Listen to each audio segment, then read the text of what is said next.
Novak জোকোভিচ tennis ইতিহাসে সবচেয়ে বেশি গ্র্যান্ড স্লামের মালিক। জোকোভিচ কোর্টে নামলেই রেকর্ডের ছড়াছড়ি। বর্ণিল ক্যারিয়ারে সবচেয়ে বেশি 24টি গ্র্যান্ড স্লাম জয় করেছেন এই সার্বিয়ান টেনিস তারকা। শুধু তাই নয়, রেকর্ড 10 বার অস্ট্রেলিয়ান ওপেন জয়ের কৃতিত্ব তার আছে। 2023 সালে প্রথম টেনিস খেলোয়াড় হিসেবে ট্রিপল গ্র্যান্ড স্লাম জয় করে হইচই ফেলে দিয়েছিলেন 37 বছর বয়সী এই সার্বিয়ান খেলোয়াড়।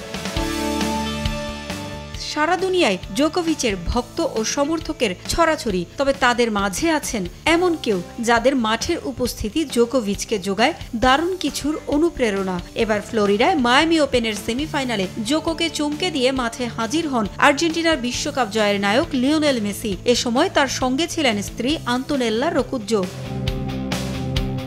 একজন ফুটবল ইতিহাসে সবচেয়ে বেশি ট্রফির মালিক, অন্যজন টেনিস ইতিহাসে সবচেয়ে বেশি গ্র্যান্ড স্লাম জিতেছেন। মায়ামি শহরে দুই খেলার দুই কিংবদন্তি। জোকোকে চমকে দিয়ে মেসির উপস্থিতি মাঠে যোগায় ভিন্ন রোমাঞ্চ। ইনজুরিতে বিশ্বকাপ বাছাইয়ের 2 ম্যাচ খেলতে পারেননি, তবে জোকোর ম্যাচ শুনেই ছুটে আসেন কোর্টে।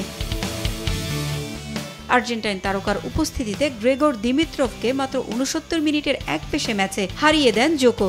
6-2, 6-3 সেটের সরাসরি জয়ে জায়গা করে নেন মায়ামি ওপেনের ফাইনালে। জোকোভিচ এবং মেসি এরপর দেখা করে নিজেদের মাঝে জার্সিও বিনিময় করেন। মেসির সামনে পারফর্ম করতে পেরে মুগ্ধ জোকোভিচ। লিওনেল মেসি ফুটবল বিশ্বে আমার চোখে সবচেয়ে বড় তারকা। তার সামনে পারফর্ম করতে পারা আমার জন্য সম্মানের। আমি সত্যি কৃতজ্ঞ সে তার ছেলে আর পরিবারকে নিয়ে এখানে এসেছে। এমন এক ক্যারিয়ারের জন্য প্রায় পুরো বিশ্ব যেমন তাকে শ্রদ্ধা করে, তেমনি আমিও করি।